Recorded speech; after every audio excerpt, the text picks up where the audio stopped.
Hey, this is a short how-to video about using a ductless heat pump dryer which does not vent out to the outdoors. It uses a thermal cycle to basically condense the water out of the clothing, the air in the clothing, and it extracts that water, and in this case it dumps it out the back where the washing machine also discharges in the drain there. The reason we have this dryer is because we have a very tight house. It's a high energy efficient house. And we've got a Zehnder air handler here, and we've done so much work to try to manage airflow and keep the house tight and exchange things thermally that it seems sort of silly to then cut a giant hole in your house and pump air out of the hot air out of the house when you're trying to keep it efficient. So this dryer's worked really well. The one thing about it is because it's using the same air and running it in a circle instead of discharging it out the house. Normally with an old conventional dryer, you'd fill up the whole tube with lint over time, and that can become a fire hazard. And it's something that you might not clean regularly, but eventually you need to clean.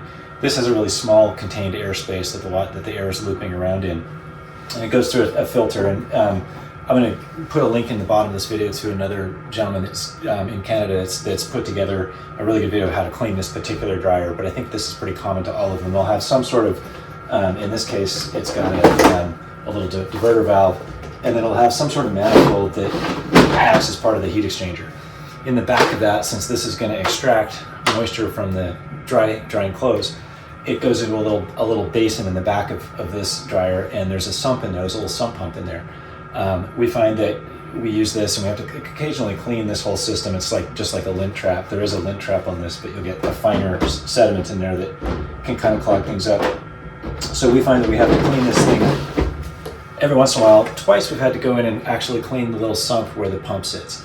And so that pump and the little sump can finally get kind of gummed up with gook in there. And so we've had to take that out. It's not too hard to do. It's a little bit challenging to reach back in there and get. But I'm going to put this video together to show you how to do this. If you want to learn more about heat pump dryers, Matt Reisinger over at the Build Show does a great job of describing his Miele, I think, is a different brand, but similar process, and LG, a bunch of different appliance makers make these. They do work well.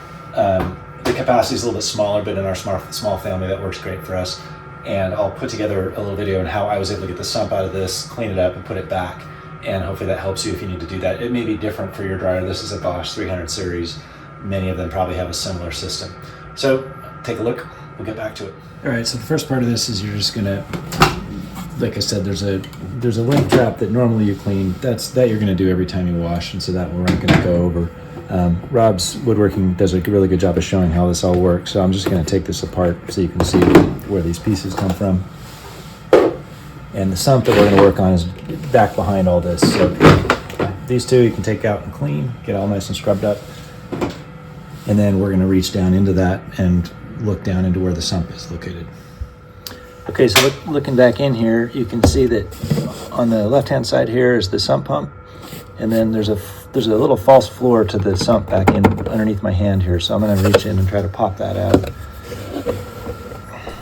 The floor below has little tabs you push back to pop pry the little sump cover off, and you pull that out and remove it.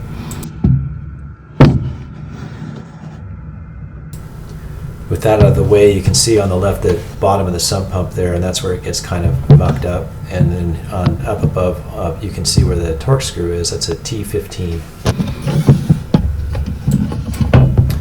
Under that lid, you can see where those wires, the black and white wires are. And then with the whole assembly removed, you can see how it gets gummed up underneath there. That's what was clogging our pump. So we clean that out real quickly. Okay, so here's the whole sump pump removed from the dryer, and it's much easier to show you how these things go together. So the Torx screw you're going to take out is located in this back corner. So you're going to pop that out, and that's going to let this lid pop up.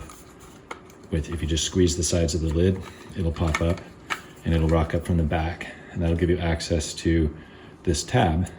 This tab is what you push in. You just push that back, and it'll release it, and that'll let the thing pop up out of the little tray that it sits in. The plug down here is a black wire that goes in. That's to the little pickup for the water level. That if you just push this tab back, if you just push back on that tab, it'll release that plug. This little strain relief is a little bit challenging, but if you get a screwdriver in there and twist, you can pop it loose. That'll get the wires free. If you squeeze the back of the container here a little bit, you can work this lid off. You're going to do this all inside the dryer, so it's kind of tight fitting. And then there's a white wire that goes to the little pump motor. It's just 2 wires, and it has a little plug that plugs in. And then, again, there's a strain relief tab here. If you push back on that strain relief tab, you'll probably need to reach in with something like a screwdriver and push that back. You'll be able to unplug that.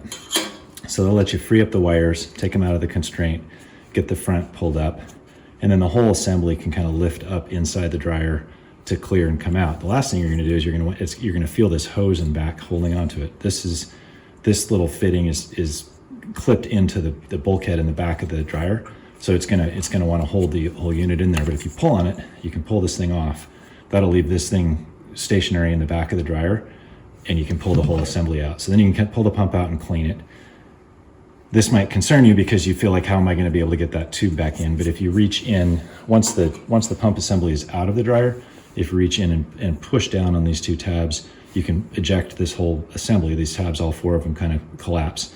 You can collapse them and push it all out of the back of the dryer. Then you can assemble the pump, put it all back in, and reach in, pull this tube out from the back of the dryer, reattach the tube, and snap it in place in the back of the dryer when you're putting it together.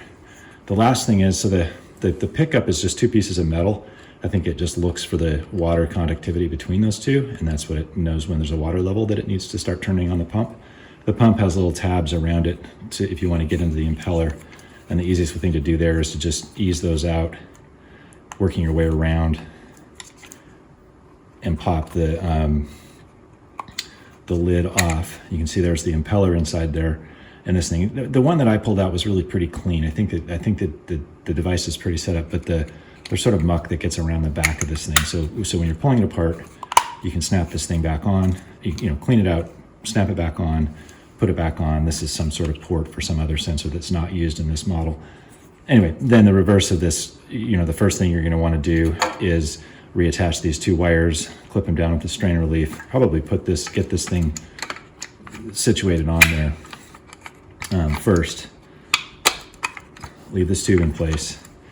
You're going to reach through the back of the dryer to get that tube later. Then you're going to plug the 2 plugs in, snap them down in the strain relief, put this thing back on, wrestle it back in and get it in the spot, snap it back down in, and then reattach it with the Torx screw.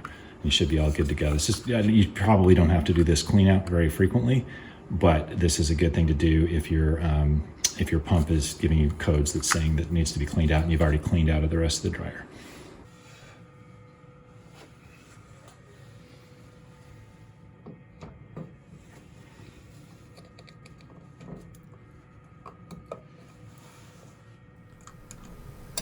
This last part is a little bit fiddly. I found that using hemostats or some sort of like little locking pliers to grab a hold of the tube and kind of get it situated first is the best bet.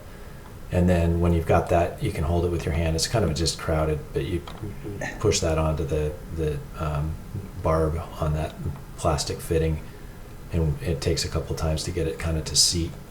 It's not too hard, and it's too bad they didn't make the tube about 1 inch longer, but nonetheless, if you get that on there, once it's on there, that piece just clips back into the back bulkhead of the dryer, and then you can reattach the hose, the discharge hose that goes to your drain, and your back in action.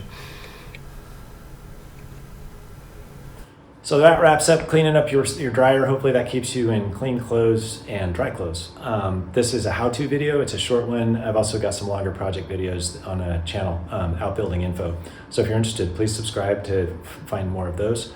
Special shout out to Matt and the others for putting together the videos that helped me get our dryer fixed. And I'm hoping that putting this together makes it a little bit easier for the next person. Thanks, and until next time, I'll be out building.